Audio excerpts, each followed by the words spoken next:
ZANU-PF yatanga kuthreatena ma-citizens vari kugadzirira kuda kunodemonstrata. Check your date with us, 8 August. Hazvina kumira zvakanaka. Kana uchangotanga kusvika pana peri first time yako, tanga nekusubscribe. And you know, like I always say, kuti kuchechi vanoti ita kuti amen Satan apoikane. But panapa nhasi pa Kulien TV zvamatoya kudai so ndiri kuti bayai like button, like this video kuti ZANU-PF ipoikane kuratidza kuti hamusi kuzvida zvavari kuita. So nhasi pane this guy abuda ari kutaura nyaya yake, ari kutaura kuti between now and SADC we are going to defend this country and we are going to defend President Mnangagwa's chairmanship of SADC. So this guy noshanda ne organization inonzi Citizens Against Economic Sanctions, iyo ari kuzviita Jarare Martin ndiye ari kubuda ari kutaura nyaya iyo yatati tinondosangana mu street momo zvibakera tunosvika tunorovana, you know, those situation irimo vapererwa kutraya zvese ma police forces zvese vatongonoti kumana hapana tichaita sei. So now akupledge kuti tichapinda mu street tonorovana, police ichauya ichizotisunga tese. You know, the funny thing abaendera mberi zvikanzi police yacho tateudzwa kuti tinenge tichikubatsirai kuvabvisa mu street. I don't know kuti ari kutraya kutaura kuti ende chii chaanenge achizotemba. And I don't know kuti polisi yacho muZimbabwe munomu takaida kuicombine yakawanda rekupfuura ma-citizens eZimbabwe. I don't know ipapo kuti zvindi izvi zvekutaura zvinhu zvakadai so izvi vari kuzvihodha kupi, because vari kuziva kuti vanhu havasi kuda kuitirwa zvisina nebasa rese, because vajaira kungobhula vanhu every time. Saka apa vanoda kutraya makona ese, izuro ndizuro matenga aingoonekwa achingotenderera mustreet. And people were like, what's going on? Matrix ese ekutraya kuda kuchikidzira vanhu kuti vasatombotraya kana kuti vasatombozama kubudisa musoro, because chinhu chiri kuitika kuSADC ikoko mashoko ari kufamba ndeyekuti mamwe mapresident edzimwe nyika vese kwavari ikoko vari kutotaurirana kuti let's go and discuss Mnangagwa's behavior ikoko. And then vamwe vari kutaura kuti if it's possible kana zvichiita according nemanhingirikina avo, because zvine maprocesses maitirwa zvinoitwa, vari kuti vanogona kutopa umwe munhu chigaro cheSADC chairmanship. That's why avada kushaya kuti okay, inini my country is a peaceful country. What behavior are you talking about? There is peace in Zimbabwe. That's why they are trying by all means kuda kuisa vanhu vese ava kuti vatry kumisa this thing kuda kutry kuitwa nevanhu ichi chinonzi demonstration. Havasi kuda kunzwa anything called demonstration. That's where the problem is. But now ndiri kuzodzika nenyaya, ndiri kuzoona ma-citizens eZimbabwe zvari kuzotaura vari kuti kutsvaga mari shame. Obvious, these people vakanzwa kuti Whitney Uchivayo have been blessing people with cars, with chinchi zvese.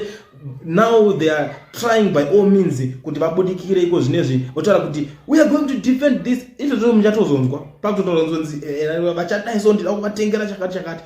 These days it's only that akamhodirwa mvura ari kutonhorwa akawanda zvake ari muchibage. That's why asisiri kutengera mota. But ndo nyaya iripo inenge ichiitika kuti these guys, this you know, tingati these thugs, all right, tingava address this way yekuti you know you can't come by camera uchitaura kuti we want to beat up people in the street. No.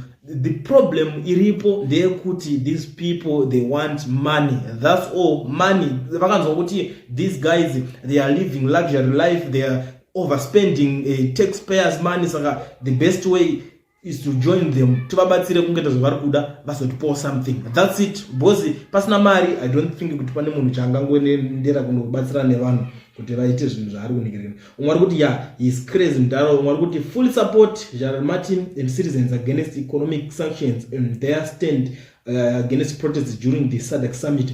This unity and resolve are crucial for Zimbabwean stability and progress. Okay, I don't see any progress so far. In any progress yandiri kutoona iko zvinezvi. One thing chandiri kunyazoziva chandakaona chakagonekwa na President Mnangagwa according to me zvangu chavakandigonera is his dance, the way yavanotamba kadance kake kudai so.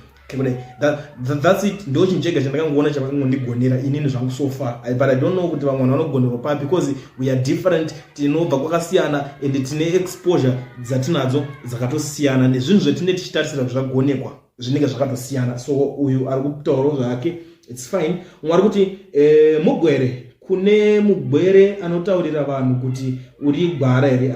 Iwe chimbomira, mwari kuti kune nzara kunze kumundara unogara kupi kuti tisvike padheni pako tinyatsoona kudhivhenda kwako cheko cheko.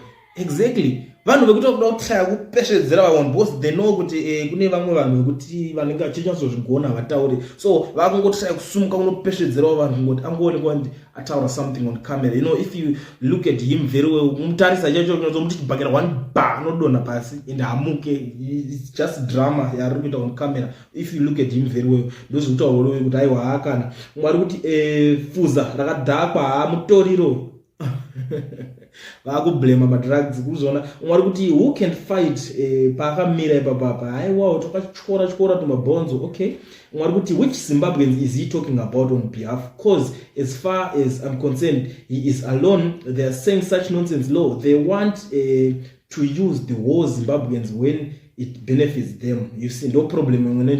But we are going to defend Zimbabweans. We are going to defend Zimbabwe as if they are not Zimbabweans. Vari kuita ngezifi vanhu vacho vari kufunga kunzi vadaita mademonstrations vari kubva kune dzimwe nyika dziri outside Zimbabwe. That's where the problem is. Inini papa ndatozviona kuti panenge paitoita kadambudziko ipapapo ekutanga kuti isusu we defend Zimbabwe vakomana. Mwari kuti what about after SADC? Will they defend the country?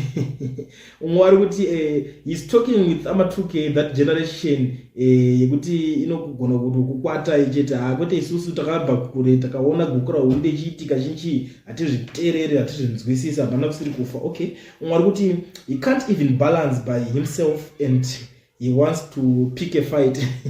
Hanzi kwanza kuzvimirira ega achitaura zvakutaura izvozvo nawo akuda kurwa. Mwari kuti ko munombodire kutaura on behalf of ZANU imi musingazive chinhu. Vakomana kainda wakanimi. Okay, mwari kuti talking nonsense kana mashaya zvekutaura kokungonyarara. Mwari kuti you can't defend economic maoko oro nekutaura negindiri zvenyu zvizvi pasi neZANU-PF. Okay, mwari kuti how is he going to defend this ninja is afraid of the code, is wearing a sweater under the shirt yakukupisa these days in Zimbabwe angakatopfeka ujuzi. That's true. Mwari kuti who is chap and what inauguration is he talking about? Vakomanaka. Alright, so vakaudzwa kuti kuri kuitwa inauguration kuSADC yekutogadzwa. The thing kuti pamwe vanenge Zimbabwe inenge yatoma super power like America vanenge vada kukombea kuti Mnangagwa Biden apa ndo maningirikini world super powers. Or they think kuti anenge kutonga nekwa America everywhere. So that's why anga mention as inauguration. Mwari kuti nonsense. Zera iro riri aiwawo. Mwari kuti I only heard the part he said we will arrest them.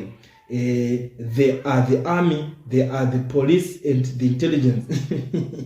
Yeah, how come kuti munhu asiri mupurisa asiri spokesperson wepolice obuda achiti ari kuda kusunga vanhu? How anovasunga how? Akamira sani police kana ikazouya even yakuda kusunga vanhu ichizvita kushanda on behalf of police ikazonzi iri captured, munokwanisa kuzozviramba sei kana munhu achibuda akadai so? I think this guy anotorwa for questioning kuti chichongochitaura. Because you cannot threaten my citizens on behalf of police. See a police bude ichitaurire yega kuti isusu we are going to do this 1 2 3 4 5 things. Because you ungotaura because of you hausi kuda kuti uri kuningana kuti I'm defending Mnangagwa. You don't want people to say whatever they want to say. Because apa nyaya iripo ndekuti demonstration vanhu vangada kusvisa message mashoko. That's why vamwe vanodemonstrate vakabata maplacard vachitaura something, no to this, no to chakati. So you have to know isusu toda kuzoenda kunhu vasungwa vanhu ada kuno silence ma voices evanhu. It's crazy. Mwari kuti unleashed fools. If this is your father, better send him to a mental institution. Which Zimbabwe does he represent? He is support to represent who will fight this soon old.